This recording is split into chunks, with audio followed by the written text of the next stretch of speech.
Nós vamos para a parte 3 de nossa série de mensagens.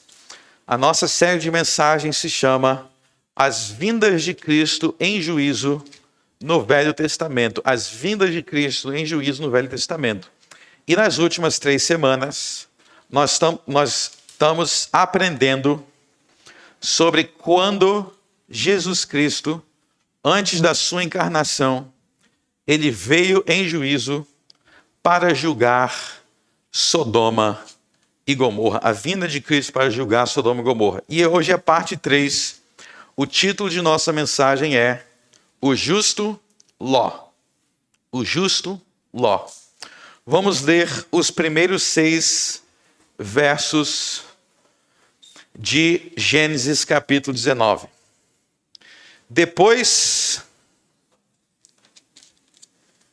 e vieram os 2 anjos a Sodoma à tarde, e estava Ló assentado à porta de Sodoma, e vendo-os Ló, levantou-se ao seu encontro, e inclinou-se com o rosto à terra, e disse: Eis agora, meus senhores, entrai, peço-vos em casa de vosso servo, e passai nela a noite, e lavai os vossos pés, e de madrugada vos levantareis, e ireis vosso caminho.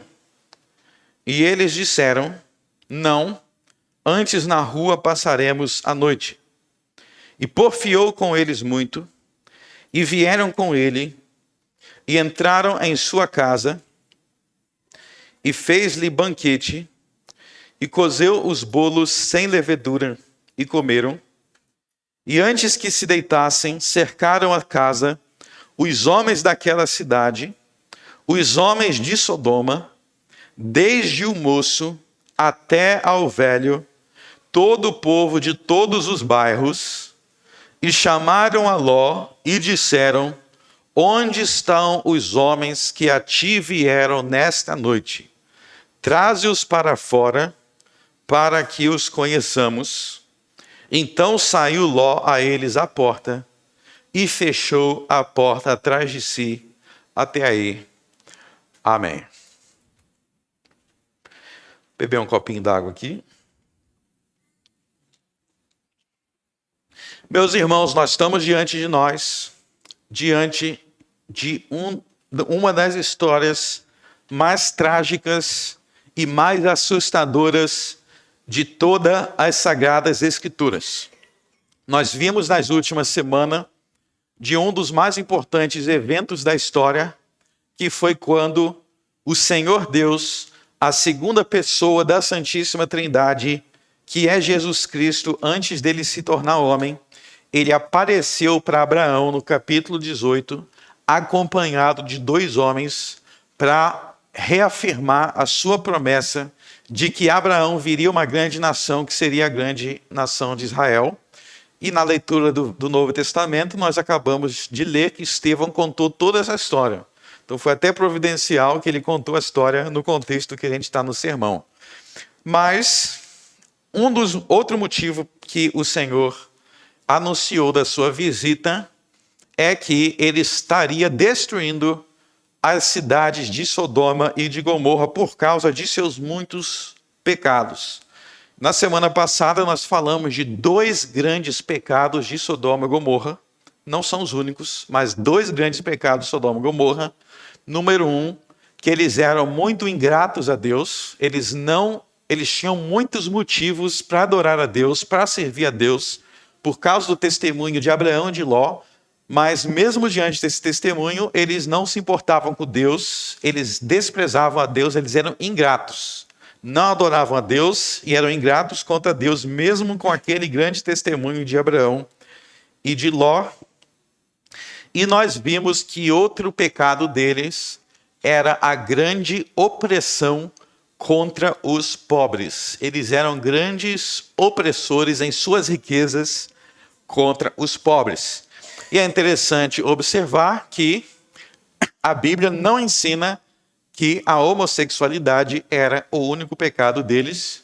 Também havia homossexualidade, nós vamos falar um pouco sobre isso hoje, mas não era o único pecado, como muitas pessoas parecem é pensar. Na verdade, sempre que a gente fala de pecado, dificilmente os pecados na Bíblia, eles vêm de forma isolada. Isso é algo muito importante para analisar um pecado. Todo pecado na Bíblia, ele está ligado a outros pecados. Um vai apoiando o outro. E no caso de Sodoma e Gomorra, não é diferente.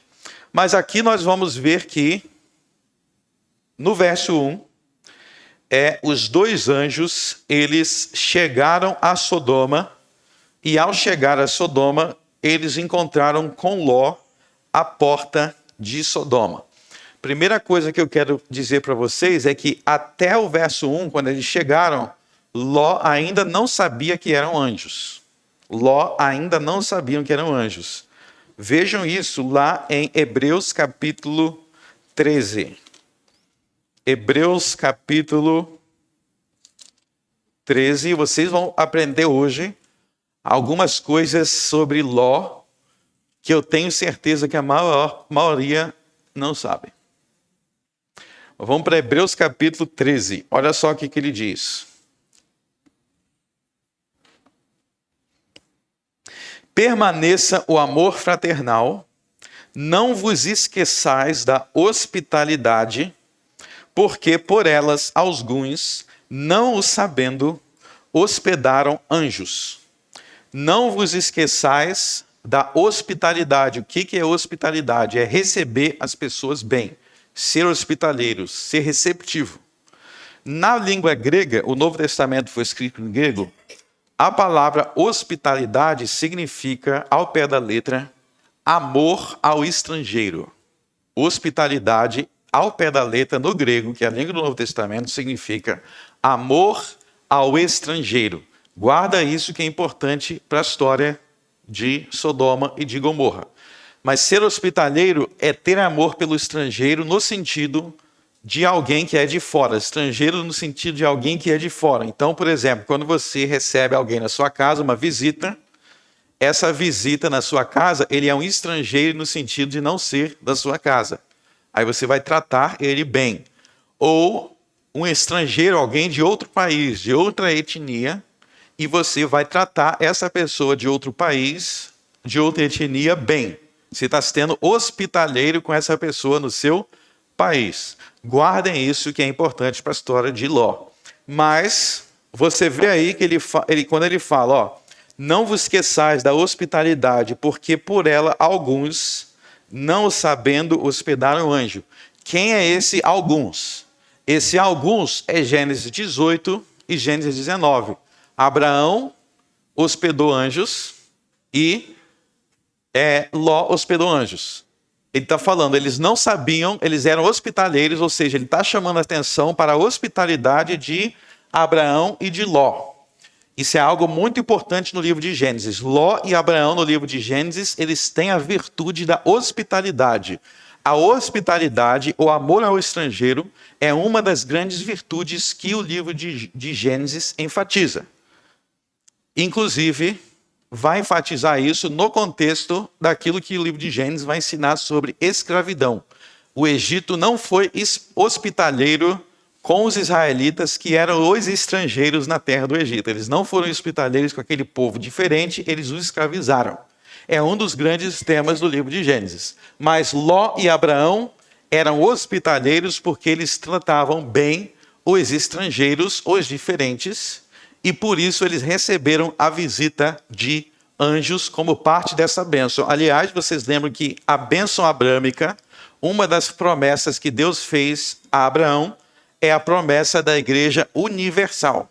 O que significa que a igreja é universal? Que a igreja é de todos os povos, de todas as nações. Então, Abraão e Ló já vivem a universalidade da igreja à medida que eles são hospitaleiros a outros povos, porque a bênção de Deus, o Deus de Abraão, alcançaria todos os povos da terra. Tendo isso entendido, vamos voltar, então, para Gênesis 19. Então, o que acontece aí? Em Gênesis 19, 1, os dois anjos do Senhor, eles chegam a Sodoma, mas até aí vocês têm que entender que Ló ainda não sabe que são anjos, porque eles têm a aparência de homens. Então, esses anjos, eles chegam em Sodoma, e aonde é que Ló está sentado? Ló está sentado à porta de Sodoma. Esse detalhe também é muito importante. Ló está sentado à porta de Sodoma. Antes de falar sobre essa porta de Sodoma, eu vou fazer uma pergunta aqui que depois, ao longo do sermão, nós vamos responder. Veja bem, Ló está sentado lá na porta de Sodoma. Esses dois homens que ele não sabe que são anjos, eles chegam e Ló já convida eles para sua casa. Se você não achar isso estranho, você está lendo, mas não está prestando atenção. Porque ele acabou de conhecer dois homens estranhos, que ele não sabe quem são. Por que que ele já está convidando essas pessoas para sua casa? Aí os caras falam, vou dormir na rua. Aí Ló fala, não, vem para minha casa e faz um grande banquete. Por quê? Vocês não acham isso estranho, não? Olha, se você ler as coisas e não fizer perguntas sobre o que você está lendo, leitura inteligente é assim, você vai lendo e vai fazendo perguntas. Por que está acontecendo? Vocês têm que entender que isso é estranho. Né? Tipo assim, imagina, você senta ali na porta de Campo Bom, na entrada de Campo Bom, aí passa alguém aleatório, aí você fala, oi, vem para minha casa. Vocês fazem isso? Eu vou te explicar agora por que isso não é estranho. Se vocês entender o que é a porta da cidade, vocês vão entender melhor essa parte. Vamos lá que eu vou mostrar para vocês. Bom, em primeiro lugar, por que é que Ló estava sentado à porta de Sodoma? O que que Ló estava fazendo lá? Será que Ló não tinha emprego, ele era desocupado, ficava sentado o dia inteiro ali na porta da cidade? Não. Não. Ló estava assentado à porta da cidade porque Ló era um juiz. Ló era um juiz e por isso ele estava sentado à porta da cidade. Como assim? Deixa eu te explicar um pouco sobre o contexto da porta da cidade nos tempos bíblicos, tá? Nos tempos bíblicos, vocês lembram que as grandes cidades como Jerusalém, todas as grandes cidades do mundo, elas tinham um muro ao redor da cidade. Então, não imagine as grandes cidades daquela época igual hoje, que não tem muro. Todas as grandes cidades da época tinham muro. E por que as grandes cidades da época tinham muro? Por segurança. Então, o muro da cidade era para proteger a cidade. Então, eu vou citar um exemplo aqui que vocês vão lembrar. Vocês lembram que quando Nabucodonosor invadiu Jerusalém, Nabucodonosor era o rei da Babilônia. Quando ele invadiu Jerusalém, ele ficou um tempão fazendo o quê? Tendo que derrubar um muro. Por que ele tinha que derrubar o muro? Porque não tinha como atacar a cidade sem derrubar o muro. Então, o muro era proteção contra invasores. Porque daria tempo da cidade se proteger, se defender quando chegassem invasores. Eles não chegavam invadindo. Daria um tempo para a cidade se defender daquele muro. E o muro de Jerusalém era muitos muros. Então, o muro era uma proteção da cidade contra invasores. Logo, não era qualquer um que podia ficar sentado na porta da cidade. Então, a porta da cidade era a entrada para você passar pelo muro. Se você entender que o muro era segurança, você vai entender que não era qualquer um que podia ficar sentado lá. Deixa eu dar um exemplo dos tempos modernos, tá? Vou dar um exemplo dos tempos modernos. Os Estados Unidos, parte da fronteira dos Estados Unidos com o México tem um muro. Para que serve esse muro lá? Por que construíram esse muro lá? Para impedir pessoas de entrar. Vocês acham que vocês podem chegar lá e sentar assim do lado do muro da fronteira dos Estados Unidos, ficar lá sentado? Vou passar a tarde aqui tomando meu chimarrão. Não. Se você tenta chegar e for chegando perto dali, já vai vir um guarda. Vai mandar você parar. E se você insistir, o sujeito tomar até uma surra ali. Por quê? Porque aquele muro é para não ultrapassar. Se você entender isso, que nos tempos bíblicos as cidades tinham muro, você vai entender que só quem ficava na porta da cidade eram os juízes e as autoridades da cidade. Tem várias passagens da Bíblia, todo o Velho Testamento, que reflete isso. mas eu vou dar alguns exemplos aqui para vocês verem. Abra em 2 Samuel, capítulo 15.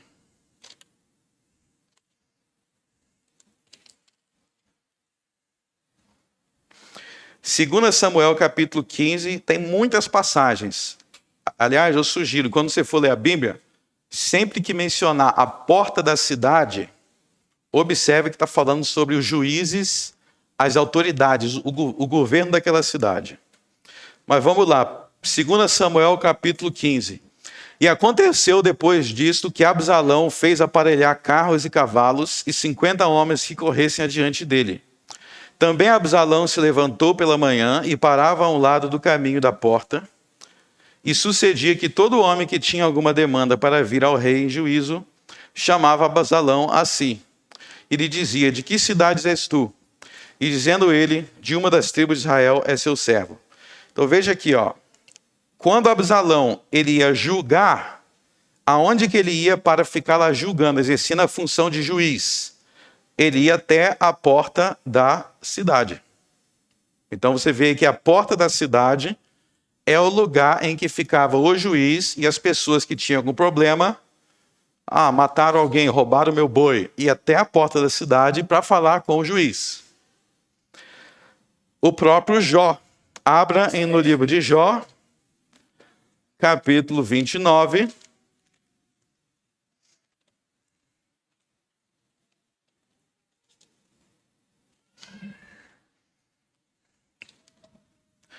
Livro de Jó,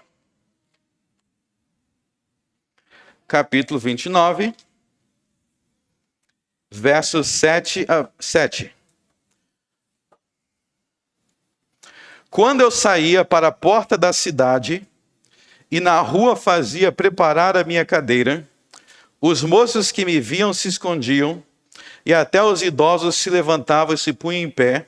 Os príncipes continham as suas palavras e punham a mão na sua boca. Aí, pulem para o verso 12. Porque eu livrava o miserável que clamava, como também o órfão que não tinha quem o socorresse. A bênção do que ia precedendo vinha sobre mim, etc, etc. Então você vê aí que Jó, ele está falando do seu trabalho como juiz. Os órfãos me procuravam, os necessitados me procuravam, e eu fazia justiça com todo mundo que me vinha me procurar. Aonde é que ele fazia justiça como juiz? Verso 7, na porta da cidade. E outra passagem importante é Amós, capítulo 5. Pulem para Amós, capítulo 5.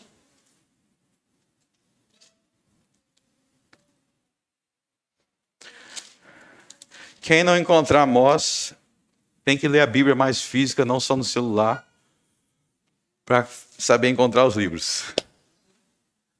Amós, capítulo 5. Presta atenção no detalhe aqui, verso 10. Odeiam na porta aos que o repreende e abominam ao que fala sinceridade. Verso 14. Buscai o bem. Vamos ler todo mundo junto, verso 14. Buscai o bem e não o mal, para que diz, e assim o Senhor, o Deus dos exércitos, estará convosco, como dizeis. Verso 15. Odiai o mal e amai o bem, e estabelecei na porta o juízo. Talvez o Senhor dos exércitos tenha piedade do descendente de José. Por que ele diz estabelecei na porta o juízo? Porque a porta da cidade era o lugar em que ficavam os juízes julgando as causas das pessoas. Compreendido? Se você compreender isso, você vai entender, isso aqui é muito importante, você vai entender um monte de coisa da história de Ló que você não entenderia se você não soubesse disso. Vamos voltar agora para Gênesis 19. Gênesis 19.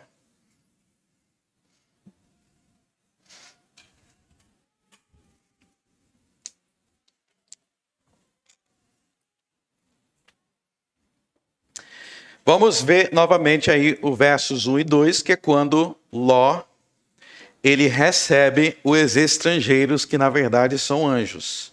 Veja bem, eu fiz uma pergunta aqui anteriormente. Por que Ló, ele recebe essas pessoas que ele não conhece? Agora vocês podem entender. Porque Ló, ele era um juiz de Sodoma, e como um juiz de Sodoma, ele tinha a obrigação de saber quem é que estava chegando. Por exemplo, se vocês viajarem para outro país, quando o avião, pensa em termos modernos, quando o avião pousar nesse país, você viajar para a Argentina, viajar para os Estados Unidos, você vai pousar lá, e aí quando você chega no aeroporto, vai vir alguma autoridade daquele país, e eles vão te perguntar, o que é que você veio fazer aqui?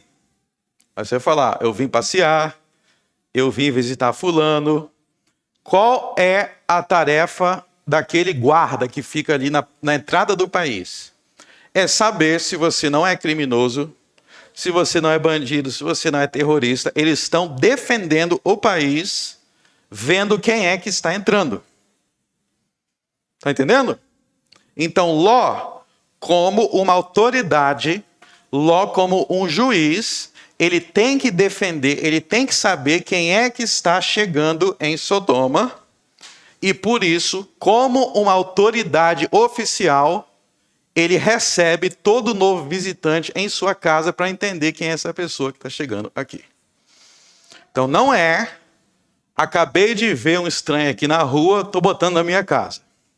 Ló é uma autoridade oficial de Sodoma, e ele é hospitaleiro com os que chegam, ele é uma autoridade hospitaleira, mas ele está interessado também em proteger a sua cidade, investigando quem é essas pessoas que estão aqui. Será que são espias? Será que são bandidos? Será quem é que são que está chegando aqui? Se vocês entenderem isso, é muito importante entender isso. Porque vocês vão entender que Ló seria como um cônsul. Hoje em dia tem o cônsul, que trabalha na embaixada para receber as pessoas. Então, quando ele recebe essas pessoas na sua casa, ele está sendo hospitaleiro, mas ele está defendendo a cidade. E é neste contexto que vocês vão entender o que está acontecendo no verso 4. Vamos para o verso 4. Ó. E antes que se deitassem, cercaram a casa os homens daquela cidade e os homens de Sodoma, desde o moço até o velho, todo o povo de todos os bairros. Então, olha só, Ló, como um juiz, ele recebeu os estrangeiros, os imigrantes, por assim dizer, em sua casa. Ele banqueteou com eles, ele já se informou de uma forma amistosa, de uma forma legal, mas ele se informou o que eles vieram fazer. Esse era o objetivo. Só que, enquanto eles terminaram de banquetear e foram dormir, o que aconteceu? Os moradores da cidade, desde o moço, quer dizer, desde o jovem, desde o adolescente até o velho, cercaram a casa de Ló. Eles cercaram a casa de Ló, ou seja, na noite. E eles bateram. E o que eles querem? Verso 5. Eles querem estuprar os anjos. Olhem para o verso 5. E chamaram a Ló e disseram-lhe, onde estão os homens que a ti vieram nesta noite? Traze-o para fora a nós, para que os conheçamos. Essa palavra conheçamos, na Bíblia e no livro de Gênesis, significa se relacionar sexualmente. Então, eles estão querendo fazer o quê? Um ato de estupro coletivo. Seria um estupro coletivo em que aqueles dois homens seriam estuprados por toda a população. Essa palavra conheçamos, você pode ver, não é conhecer de quero saber quem é, não. Se vocês lerem a passagem, é de estuprar. Abra, por exemplo, em Gênesis 4.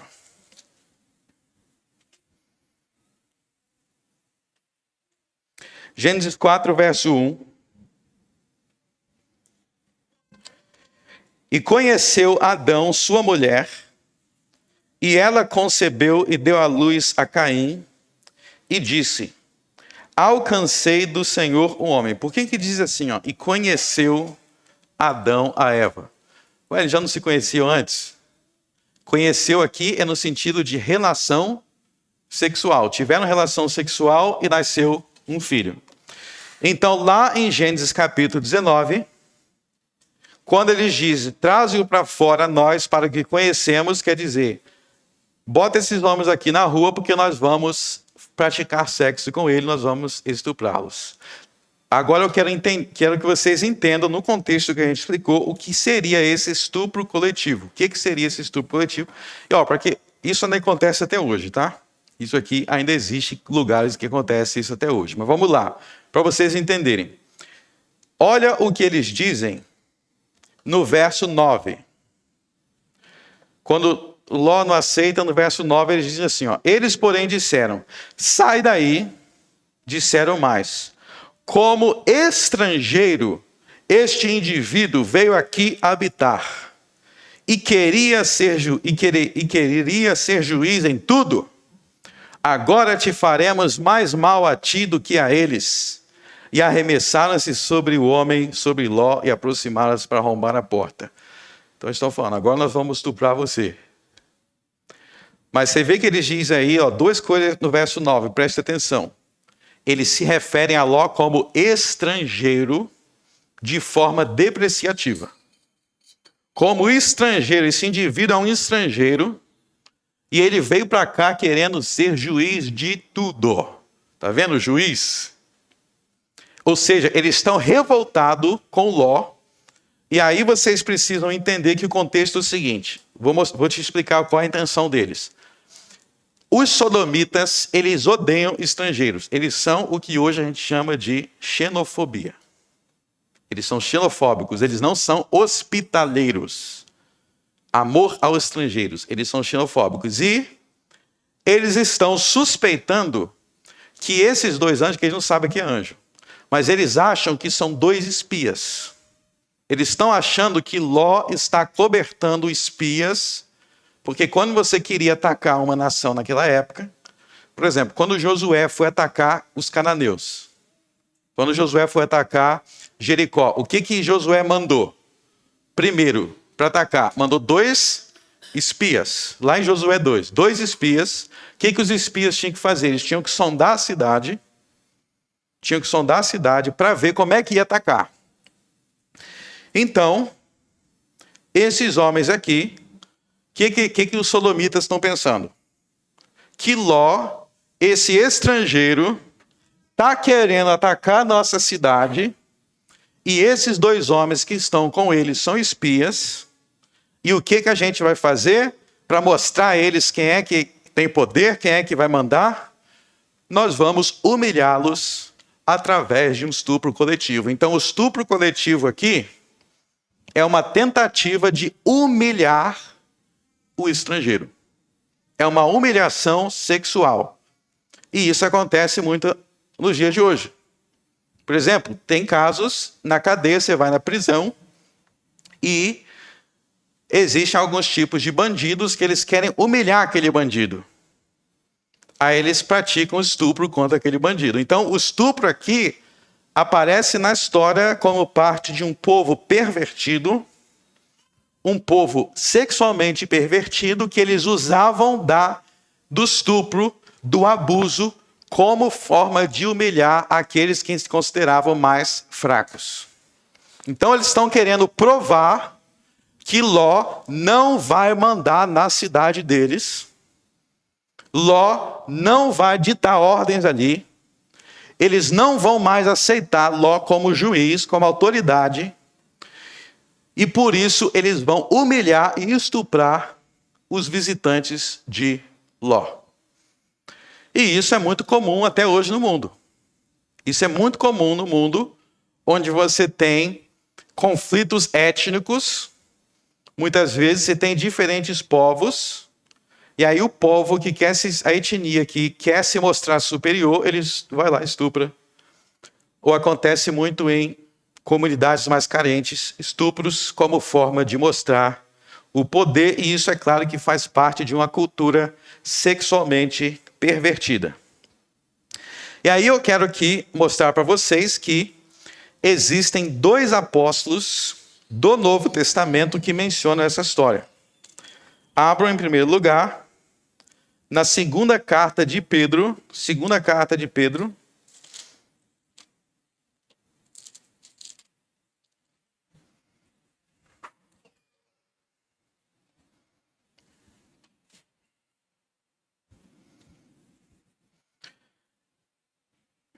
Olha só a aplicação que Pedro vai fazer dessa história. 2 Pedro, capítulo 2, verso 6. E condenou a destruição as cidades de Sodoma e Gomorra, reduzindo-as a cinza e pondo-as para exemplo aos que vivessem impiamente. E livrou o justo Ló, enfadado da vida dissoluta dos homens abomináveis, porque este justo, habitando entre eles, afligia todos os dias a sua alma justa, vendo e ouvindo sobre as suas obras injustas. Assim sabe o Senhor livrar da tentação os piedosos e reservar os injustos para o dia do juízo, para serem castigados. Mas principalmente aqueles que, segundo a carne, andam em concupiscências de imundícia e desprezam a autoridade, atrevidos, obstinados, não receando de blasfemar das dignidades. Presta atenção que ao falar de Sodoma e Gomorra, no verso 10, ele enfatiza 2 pecados. Primeiro, a concupiscências de imundícia. Ele está falando dessa sexualidade pervertida. Mas no mesmo verso, no verso 10, ele diz assim, e desprezam as autoridades. Você está vendo que ao falar do pecado de Sodoma, ele coloca como pecado o desprezo pelas autoridades. Em que momento os sodomitas desprezaram as autoridades? Quando eles afrontaram Ló, que era uma autoridade. Então ele cita esse pecado aqui, fazendo referência ao desprezo dos sodomitas, não só a perversão sexual, mas o desprezo da autoridade de Ló. A ideia aqui é que Ló era uma autoridade, ele era um juiz, ele era um magistrado, e como juiz, ele se opunha, ele rejeitava, ele condenava as maldades que ele via em Sodoma.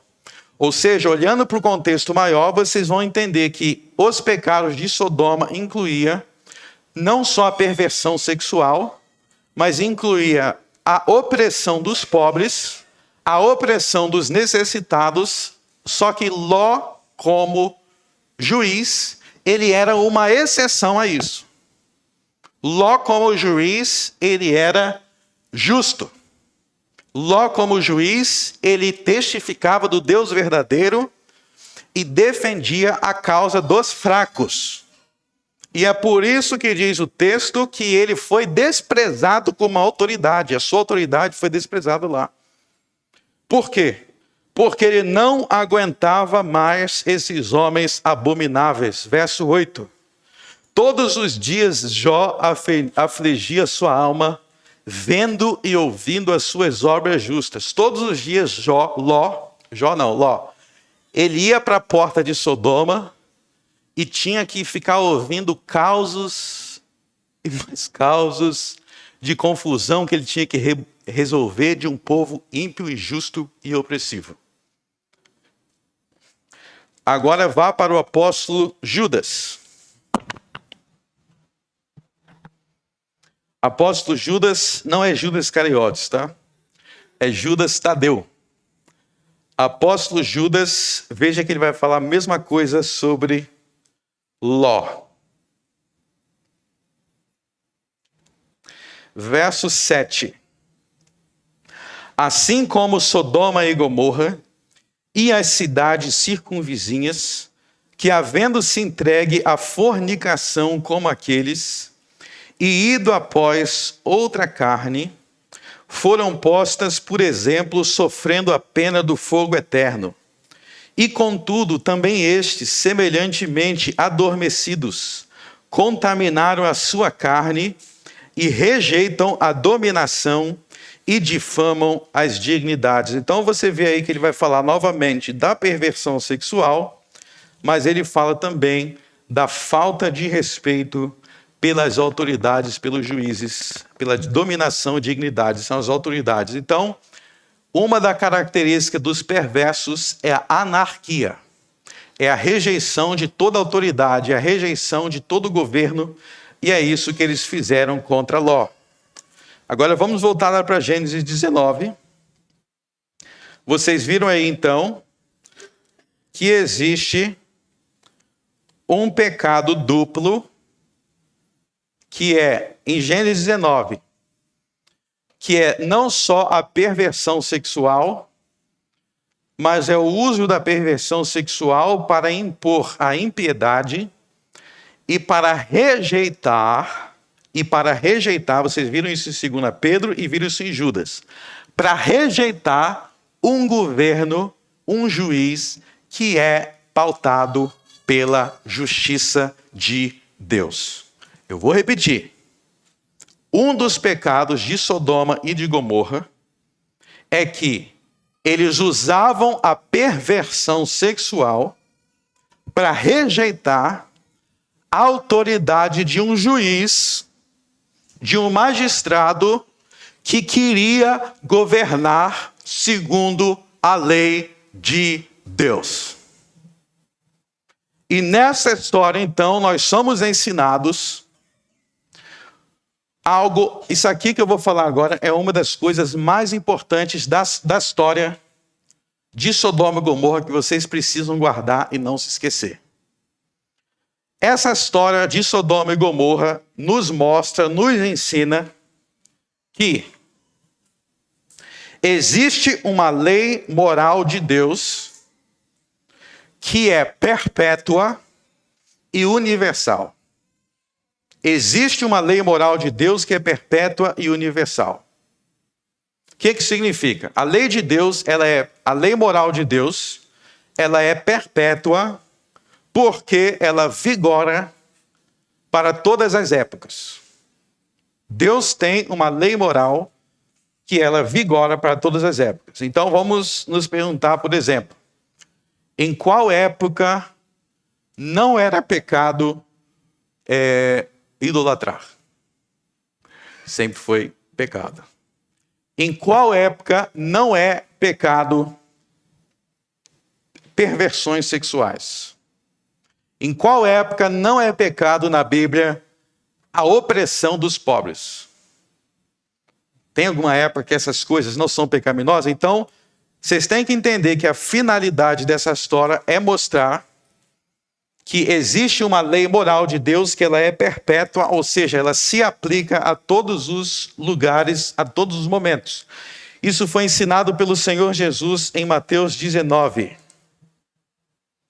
Abra lá em Mateus 19.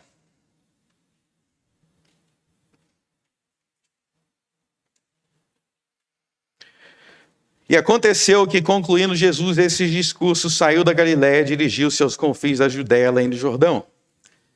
E seguiram-no grandes multidões e curou-os ali. Então chegaram a ele os fariseus, tentando-o, dizendo-lhe: é lícito ao homem repudiar sua mulher por qualquer motivo? Preste atenção na resposta de Jesus. Ele, porém, respondendo, disse-lhes: não tendes lido que desde que aquele que os fez no princípio, macho e fêmea os fez, e disse: portanto, deixará o homem pai e mãe e se unirá à sua mulher e serão dois em uma carne. Então o que Jesus está dizendo aqui? Jesus está dizendo que a lei sobre a sexualidade, sobre o casamento, ela é a mesma desde Gênesis 2. É isso que Jesus está dizendo. Jesus cita Gênesis 2, alguém faz uma pergunta sobre casamento. Jesus cita Gênesis 2 e ele fala: a lei de Deus sobre o casamento e sobre a sexualidade é a mesma desde o princípio do mundo. E é assim que tem que ser agora. Ou seja, aqui Jesus está ensinando que existe uma lei que é moral sobre casamento, sobre sexualidade, que ela vigora para todos os tempos e, portanto, ela é perpétua. E além de ser perpétua, voltem para Gênesis 19, além de ser perpétua, a lei moral de Deus, ela é universal. Ela não é somente perpétua para todas as épocas, mas ela é universal para todos os lugares. Eu vou repetir, a lei de Deus moral não só é a mesma para todas as épocas, Mateus capítulo 19, mas ela é a mesma para todos os lugares, culturas e povos. Porque vocês acabaram de ver aqui que a maioria dos sodomitas, eles não concordavam com aquilo que Ló tinha como justo. Eles não concordavam com aquilo que Ló tratava como certo. Mas veja que o fato de existir uma multidão, verso 4. Os homens daquela cidade, desde o moço até o velho, todo o povo de todos os bairros, eles discordavam de Ló e, portanto, discordavam da sua lei moral. Pergunta: o fato de todo mundo em Sodoma pensar assim, isso mudava a lei moral? Veja que a lei moral e sua autoridade, ela não é estabelecida pelo consenso da maioria. Era um homem só contra a cidade inteira, e este um homem só, ele estava certo porque ele estava em concordância com Deus. A lei moral de Deus não muda, ela é a mesma em todos os séculos. E nem mesmo uma multidão enfurecida podia mudar esta lei. Nem mesmo a multidão enfurecida. Parem de pensar que a lei de Deus muda de acordo com a época ou de acordo com o lugar. Ela não muda. E tem mais outra coisa que eu quero mostrar para vocês em relação a essa universalidade da lei moral. Ela não muda quando você é um juiz. Ela não muda porque você é um juiz. Essa semana eu li a posição de um magistrado, um juiz cristão aqui no Brasil. Não vou falar o nome dele, mas um juiz cristão aqui do Brasil, que ele foi admitido à mais alta corte do Brasil. E ao ser admitido à mais alta corte do Brasil, ele disse que nesta corte, somente o que vale é aquela caqueza chamada Constituição Brasileira de 88, e que lá, naquela corte, a lei de Deus não vigora. Deixa eu dizer uma coisa para vocês.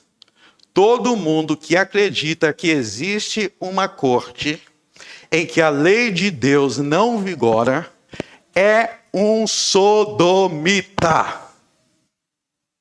E é um inimigo de Ló. A posição de Ló foi salvo exatamente por defender a lei moral de Deus nas cortes de Sodoma. Deus não respeita constituição nenhuma. As constituições é quem tem que respeitar a Deus. Então, se a Constituição do Brasil disser que tem que oprimir os pobres, se a Constituição do Brasil disser que tem que oprimir os pobres, Vocês acham que Deus vai respeitar isso ou ele vai derrubar o Brasil? Vocês acham que a lei moral de Deus tem respeito por nações ímpias? Deus é o juiz de toda a terra. Se não for para ser um juiz como Ló, vai fazer outra coisa. Porque a lei de Deus é a lei suprema do universo. Quem é o Brasil? Quem é o Brasil? O que é a Constituição de 88? Que não garante justiça para os pobres do Brasil. Ai dos pobres do Brasil se a nossa esperança fosse o STF. Então a esperança de justiça no Brasil é esse escaco de juiz aí? Que os pobres denunciam e eles demoram anos para defender a causa do pobre. Demoram anos, os pobres são humilhados, passam fome, e esses juízes demoram anos. E depois quer dizer,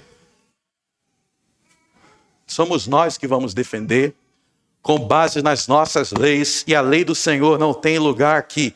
Advogados corruptos sodomitas dizem isso, que a lei de Deus não tem lugar aqui.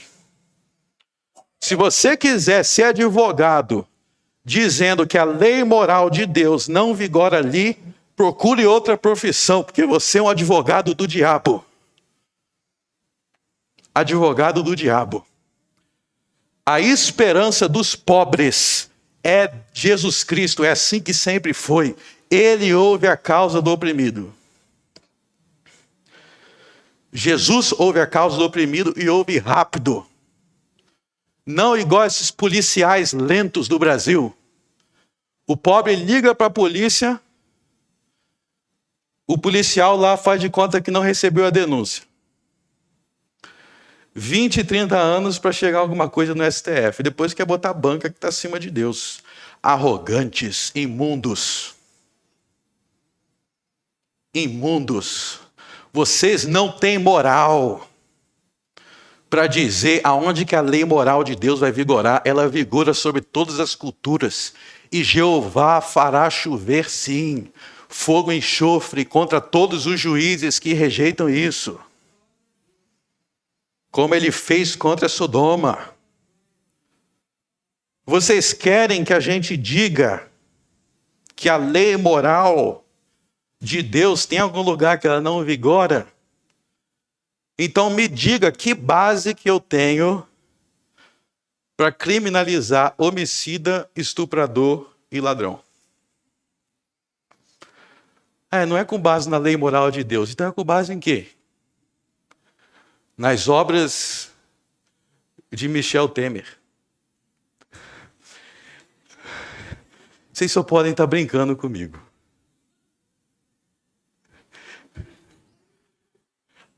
Meus irmãos, Salmo 146, a gente cantou tantas vezes, não confieis em governantes, nem nos homens para salvar. Vocês não entendem isso? Esses governantes não têm compromisso com justiça. Então vou repetir, a lei moral de Deus, ela é perpétua e ela é universal. E é por isso que o Salmo 2 diz assim para os juízes, como Ló e como juízes brasileiros. O que diz o Salmo 2? A gente cantou aí, Agora, ó reis, verso 10. Agora digo, ó reis, bem prudentes deveis ser, juízes ouvir, deixai-vos advertir.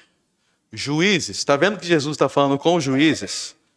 E não adianta falar assim, não, isso aí é coisa do Velho Testamento. Isso aqui está profetizando o Novo Testamento. Juízes do tempo do Novo Testamento, sejam menos arrogantes e ouça Jesus. Ouça Jesus. Meus irmãos, a lei moral de Deus, ela é perpétua. ela é universal e ela se aplica a todas as esferas. Sabe qual área da sua vida você tem o direito de não ouvir Jesus? Nenhuma. Sabe qual é a base para eu dizer isso para você? Jesus é o Senhor. É a confissão básica do cristão. Jesus Cristo é o Senhor. Será que você pode sair da igreja e ir para casa, bater na sua mulher? Aí você fala assim, não, aqui não é dentro, não, aqui não é na igreja, aqui é na minha casa, então eu faço o que eu quiser, eu bato na minha mulher, eu roubo. Não.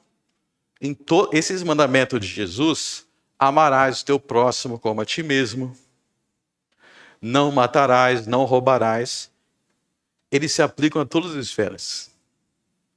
Não maltrate os oprimidos. Abram em Levítico capítulo 19.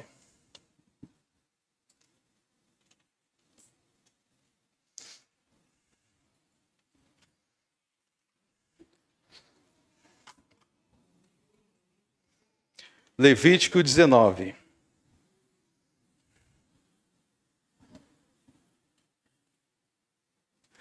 Verso 11.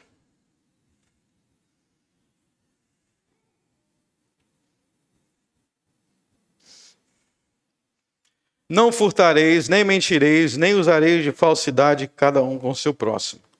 Nem jurareis falso pelo meu nome, nem profanarás o nome do teu Deus.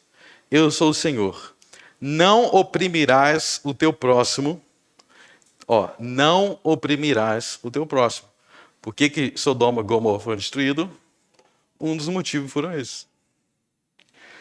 E fala até do estrangeiro aí, Por verso 33. Vamos ler todo mundo junto o verso 33.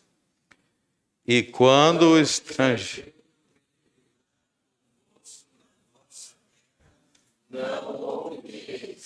Será que se eu for juiz, eu não preciso seguir isso daqui? Não, agora eu sou juiz, eu não preciso seguir Jesus. Então eu vou imprimir o estrangeiro. Foi a razão pelo qual os sodomitas foram destruídos, opressão dos estrangeiros. E muitas outras coisas. Volte para Gênesis 19. Então, meus irmãos, eu quero que vocês percebam que Ló, o que o texto está mostrando é que quando Ló ele se posicionou, quando Ló permaneceu fiel a Deus, quando Ló perseverou sendo justo, o que Deus fez por Ló? Ele abençoou Ló, livrando ele daquele grande juízo. E eu quero finalizar falando sobre isso. Meus irmãos, saibam que na Bíblia, nós colhemos aquilo que nós plantamos. Nós colhemos aquilo que nós plantamos. Um dos motivos pelo quais vocês precisam aprender a ser justo, vocês precisam aprender o que é ser justo em todas as áreas da vida e não se envergonhar de Deus em nenhuma área. Você não tem nada para se envergonhar de Jesus. Não tem nenhuma lei de Jesus que ninguém possa te acusar de estar sendo injusto. É para ser recompensado por Deus. Segunda Pedro e Judas deixam muito claro que Ló foi recompensado por Deus porque ele foi justo. E os sodomitas, embora eles estivessem na maioria, embora eles tivessem uma multidão defendendo a pauta deles, o dia deles chegou e eles também foram forçados a colher o que eles plantaram. Não se preocupem em ser aprovado pela multidão. Não se preocupem em ser aprovado pela maioria, em receber palmas pela maioria. Seja como Ló, que se preocupa em agradar a Deus, em fazer o que é justo. Em muitos países, a maioria já defendeu coisas terríveis. Em muitos países, as leis já defenderam grandes iniquidades. Grandes iniquidades, já existiram leis defendendo grandes iniquidades. Existem países em que uma grande parte da população aprova tudo isso aqui que a gente viu na história de Sodoma e Gomorra, que é errado. Que é leis de opressão. Então a gente vai seguir a maioria.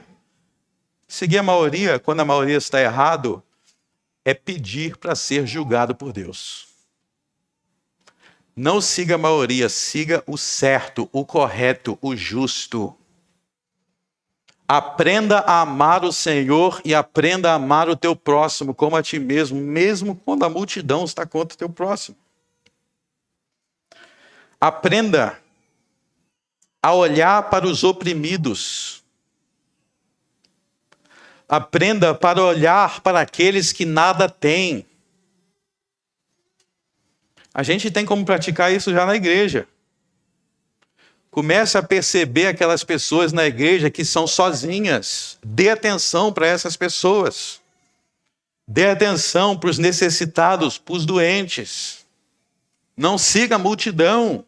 Não siga a pauta da multidão. A multidão defende a perversidade sexual. Você não tem que seguir o que a multidão está dizendo e achar que a multidão vai sempre prevalecer. E aí eu quero finalizar dizendo: quando você vê o crescimento de determinadas pautas, de determinadas visões, o seu instinto é achar que eles vão ser vitoriosos para sempre? Quando você vê, todo mundo hoje pensa assim, o seu instinto é achar que é sempre assim? Ou você se lembra de Sodoma e lembra que Deus há de julgar os perversos e que em breve eles não serão mais e que em breve a todos serão expostos à sua vergonha? Vamos finalizar lendo 2 Timóteo, capítulo 3.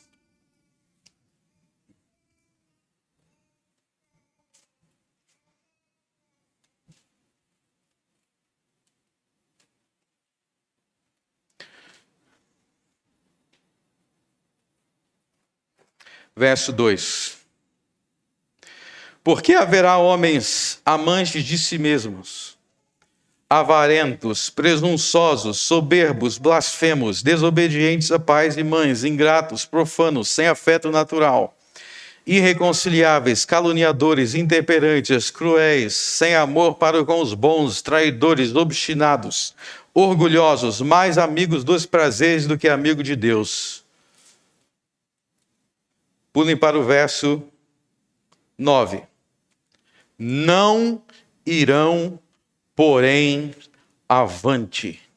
Não irão, porém, avante. Porque a todos será manifesto o seu desvario. Eles não vão avançar, porque Jeová fará chover fogo e enxofre sobre os maus. Eles não vão avante. Sodoma e Gomorra era rica, poderosa, mas do dia para a noite, suas riquezas viraram pó. Eles não foram avantes. Assim acontecerá com todos os povos, nações, juízes, magistrados que se oporem à lei moral de Deus. Salmo 9, que nós cantamos aqui.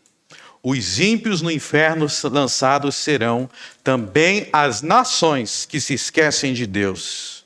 Levanta-te, ó Deus, cientes serão que são simples mortais.